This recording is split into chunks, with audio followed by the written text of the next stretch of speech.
ওকে।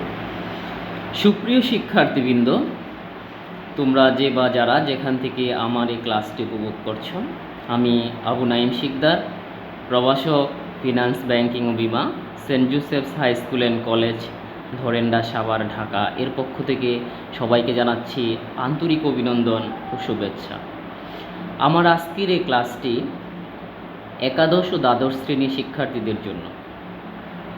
আমি ফিনান্স প্রথম পত্রের সপ্তম অধ্যায়ের মূলধন ব্যয় নিয়ে আলোচনা করব।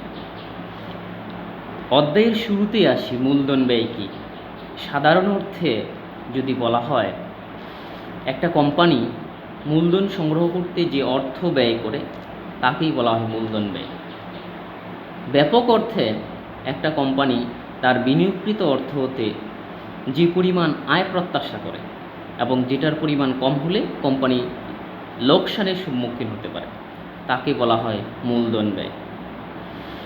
আমি এ ব্যাপারে নিশ্চিত যে তোমরা মূলধন ব্যয় সম্পর্কে ধারণা পেয়েছ।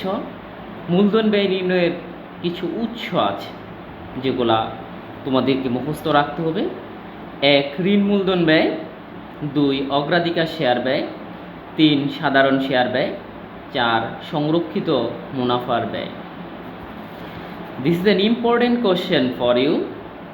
ঋণ তহবিল সর্বাপেক্ষা কম ব্যয়যুক্ত মূলধনের উৎস কেন? আমি এখানে দুইটা পয়েন্ট দাঁড় করিয়েছি। ক, ঋণকৃত মূলধনের উপর যে সুদ প্রদান করা হয় তা একটি কর বাদযোগ্য ব্যয়, অর্থাৎ ঋণের সুদের উপর কর সুবিধা পাওয়া যায়। খ, ঋণদাতারা নিশ্চিতভাবে কোম্পানি থেকে সুদ পাচ্ছে এবং একটি কোম্পানিকে সর্বপ্রথম তাদের আয় থেকে ঋণদাতাদের দাবি পরিশোধ করতে হয়। চ্যাপ্টারটি টোটালি একটা ম্যাথমেটিক্যাল চ্যাপ্টার, সেহেতু আমাদেরকে ম্যাথমেটিক্স নিয়ে কথা বলতে হবে। শুরুতেই আমি আসছি ঋণ মূলধন ব্যয় নির্ণয়ের কিছু সূত্রাবলী নিয়ে। 1. অপরিশোধযোগ্য ঋণের ব্যয়। Roman 1 KD equals to KI into 1 minus TC into 100। Roman 2 KD equals to I into 1 minus TC divided by NSB into 100। অপরিশোধযোগ্য ঋণের ব্যয় আমরা সবাই জানি, যেখানে ঋণ বা বন্ডের মেয়াদ দেয়া থাকে না। এখানে কেডি ইকুয়ালস টু কর পরবর্তী ঋণের ব্যয়, কেআই কর পূর্ব ঋণের ব্যয়, টিসি কোম্পানির কর হার, আই ইকুয়ালস টু ইন্টারেস্ট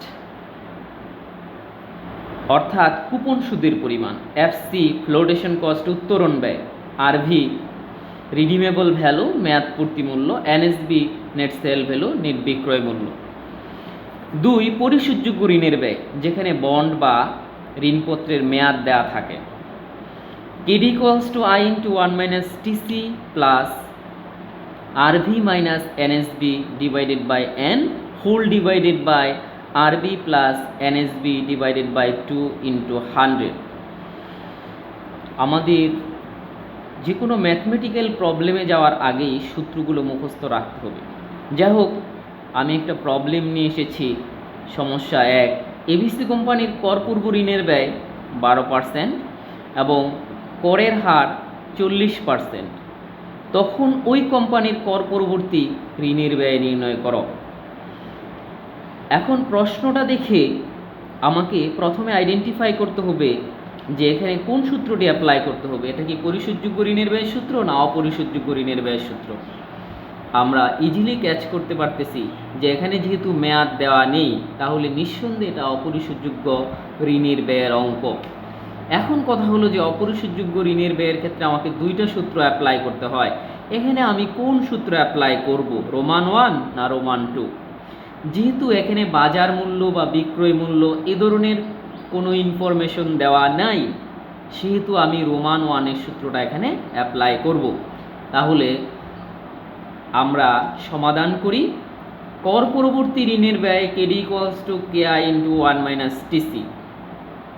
আমার প্রশ্নে দেয়া আছে কেআই কর পূর্ব ঋণের ব্যয় 12%, টিসি কর হার 0.40। Just putting the value in the formula and then we get a result. আমরা পেয়ে গেলাম আমাদের কর পরবর্তী ঋণের ব্যয় 9.6%। সমস্যা 2, XYZ কোম্পানি 12% সুদে 1000 টাকা মূল্যের অপরিশোধযোগ্য বন্ডের মাধ্যমে অর্থ সংগ্রহ করবে। উল্লেখ্য কোম্পানি 8% অধিহারে বন্ড বিক্রি করে, তাহলে বন্ডটির কর পরবর্তী ঋণের ব্যয় নির্ণয় করো। শিক্ষার্থী বন্ধুরা, তোমরা দেখো প্রশ্নে বলা আছে যে এটা অপরিশোধযোগ্য বন্ডের অঙ্ক, তাহলে আমাদের একটু কষ্ট কম হবে সূত্র অ্যাপ্লাই করতে। কিন্তু মনে রাখতে হবে আমার এখানে অধিহার দেওয়া আছে।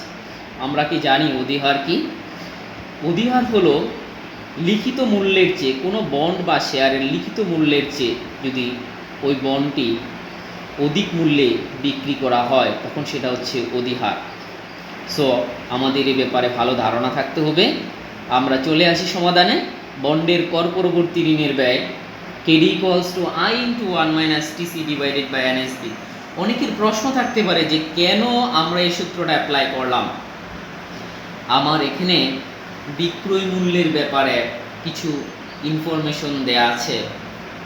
যেহেতু বলা আছে কোম্পানি 8% অধিহারে বন্ডটা বিক্রি করবে, যেহেতু বিক্রয় মূল্যের ইনফরমেশন দেয়া আছে সেহেতু আমাকে এই সূত্র অর্থাৎ রোমান 2 এর অপরিশোধযোগ্য বন্ডের যে রোমান 2 এর সূত্রটা আমাকে অ্যাপ্লাই করতে হচ্ছে। এখানে অভিহিত মূল্য 1000 টাকা, কুপন সুদের হার 12%।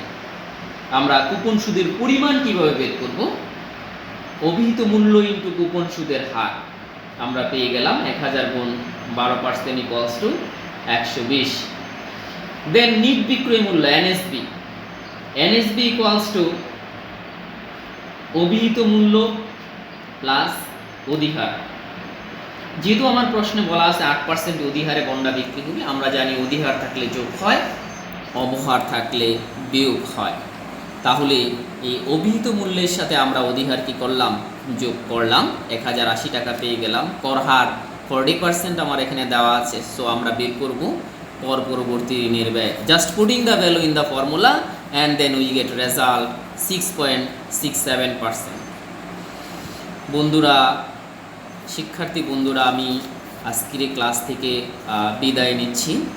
তোমাদেরকে পরবর্তী ক্লাসে আবার তোমাদের সাথে কথা হবে।